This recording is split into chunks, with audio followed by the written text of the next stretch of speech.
sì. E a volte cambiano dal singolare al plurale, per esempio. Mm. Ehm, aspetta, mm, adesso non mi viene naturalmente Vabbè, perché certo, non vabbè, non sono ovvio. preparata. Ti Sì. preoccupare, ti preoccupare. I love this one because it's such an Italian expression. So please pick it up, start using it.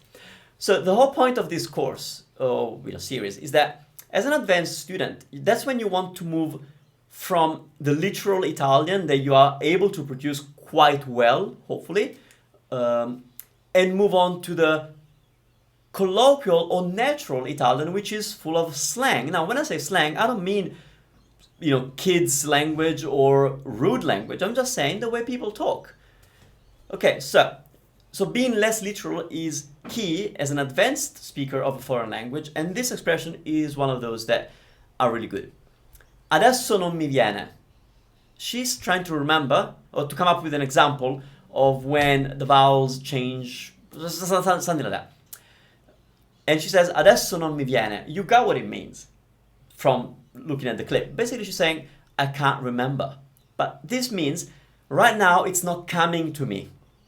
The idea, the memory, the name of a person. So every time you think you're saying, I can't quite remember, adesso non mi viene, or simply non mi viene.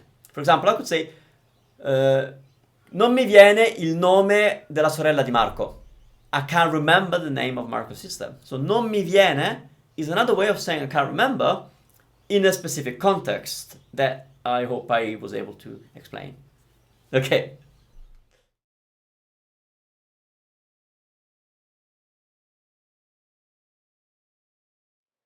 Non parolacce che necessariamente tu dici, però che parole colorite, belle, simpatiche, diciamo, parolacce simpatiche italiane. So, I'm asking Rosella to tell me parolacce colorite. Now, colorito, that's a very beautiful adjective. It means colorful. So, I can't... Something... Yes, I think colorful can be used in English with similar meaning. So colorito means it has a little bit of color. So they're not rude, they're not vulgar, they're just a little bit colorful. Okay, so that's something that you can definitely say. It doesn't have to go with parole, it could be with other things.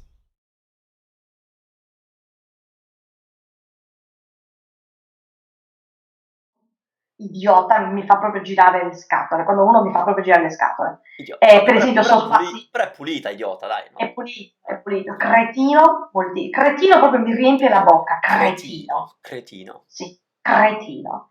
Quando... Now, this is one of the swear words that Rosella says that she uses. I'm not going to show the offensive ones in this video. They're back in the original episode with subtitles if you want to understand them. But she talks about idiota. Now, idiota is well, you understand the equivalent in English, obviously. And it's a very light swear word. So you wouldn't, of course, you can't use it everywhere, but it's a very polite way of offending somebody if you want to offend somebody in a certain way. So if somebody has been an idiot, then you can say idiota. But the reason I'm telling you this word is that because it confuses a lot of English speakers, or any speakers in this case. That's because you know that in Italian a word that ends with a is feminine, and so you tend to use every word that ends with a as a feminine, but there are a number of Italian words that end with a but are not feminine, they're actually masculine. So idiota, in this case, could be a man. So it would be un idiota. So that would be referring to a man, idiota. Now, other words that do the same, that you may get wrong sometimes, is problema. Problema is masculine, it's il problema or un problema. Diploma, it's il diploma or un diploma, so it's masculine. Astronauta, astronaut, could be a man, so it's un astronauta or l'astronauta. Okay. Another one is pilota. Pilota, if it's a man, then it's masculine. So it could be a female pilot, then it would be pilota feminine. So una pilota, but if it's a man, you have to say un pilota or il pilota. So there's a bunch of these words, don't let them trick you, okay? Now, a word that she says, quando uno mi fa proprio girare le scatole. Quando uno mi fa proprio girare le scatole. When uno, meaning somebody, when one, like in English, really makes my boxes spin. Now, I'm not going to tell you what this is an alternative too, but this is a clean way of saying when somebody makes me mad by using a much colorful expression. That this one is okay. It's not the colorful one. The one doesn't talk about boxes. It talks about other things, body parts. So this means quando uno mi fa proprio girare le scatole. Far girare le scatole, to make somebody's boxes spin, is a clean way of saying to make somebody really angry. Okay, so if you're discussing this one, you can use at work, for example. If you're in a work situation and somebody really made you mad and you want to talk about this with a colleague, then you can say mi ha fatto proprio girare le scatole, or that situation or that person mi ha fatto proprio girare le scatole, really made my boxes spin. It's not offensive. It doesn't. Everybody knows that you're replacing something for boxes, but it's something that you can definitely use. So it's a very clean way. I mean, children can use this one as well. Okay. And then Rosella brings up another swear word. That's the swear that she says whenever somebody makes a boxes spin, and it's cretino. You notice how she said it? I love it. That's when she used as much R, rolled R that she can, like cretino. You don't have to say it that way. Now, cretino. This one is a controversial word actually, because you have it in English, you don't use it a lot. In Italian, it's used quite commonly, and again, it's a very clean way of offending somebody. Okay, there are much heavier and more offensive words. Cretino is not, but originally cretino is a very bad word, and I don't know if you know the origin of cretino, but basically it comes from the word Christian, so it's a pejorative way of calling a Christian. So you may not want to use it anyway. It could. There are two theories, but both come from the word Christian. So it could be insulting somebody with a medical condition called cretinismo, or cretinism, I think in English, or which also comes from Christian, or it could be an offensive word for Christian. Now, nobody uses it that way, but that's the origin of the word back in centuries. But it is totally a clean word. So I don't know in your culture, if you're not an English speaker, if you have this word and how heavy it is, but in Italian it's not heavy at all. But what I'm saying is that you may not want to use it anyway.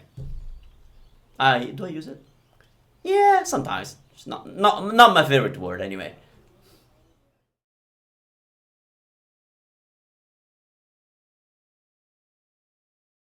Sì, con l'unica differenza che c'ha anche un significato letterale abbastanza forte. Now, benissimo. Here we're talking about, this is after Rosella tells us an expression that is Sardinian from her dialect, that it's the equivalent of an Italian swear word that it's offensive. I'm not going to say here, but when you're telling somebody to go elsewhere, pretty much. And what she's saying is that with the only difference that this one has a very descriptive meaning. And I say actually the Italian version also has a very descriptive meaning if you analyze the words. But this is the expression that she uses it. Con l'unica differenza che c'ha un significato blah blah blah. The thing that I want to point out is that c'ha. You may have heard it a million times from Italians. That's simply saying like ha. Quindi con l'unica differenza che ha un significato blah blah blah. So why are we saying c'ha? Well, it comes from a grammatical need that we have in Italian, that is to throw in a ci whenever we're using the verb avere with a pronoun, with the direct object pronoun. I'll tell you in a minute what it is. Actually, I'll write it down for you. But it's so it's incorrect, but we use it all the time. So, for example, if you want to say that you have no money, instead of saying non ho soldi, Italians will say non c'ho soldi, non c'ho, instead of non ho.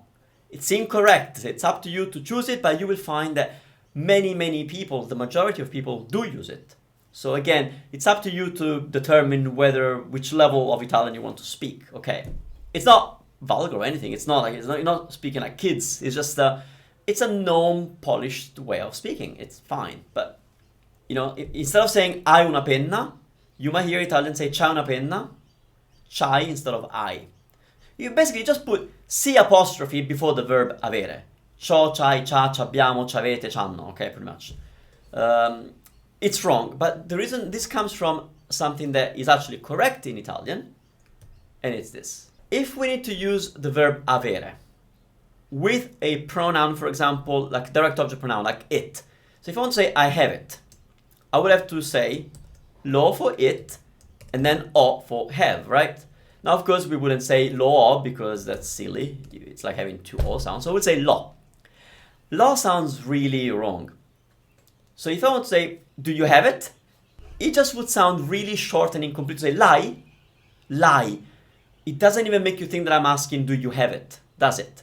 Because I means you have and l means it. But it's just so, it disappears basically. So in Italian, it becomes necessary and actually prescribed to throw in the c'è, which is a variation of ci.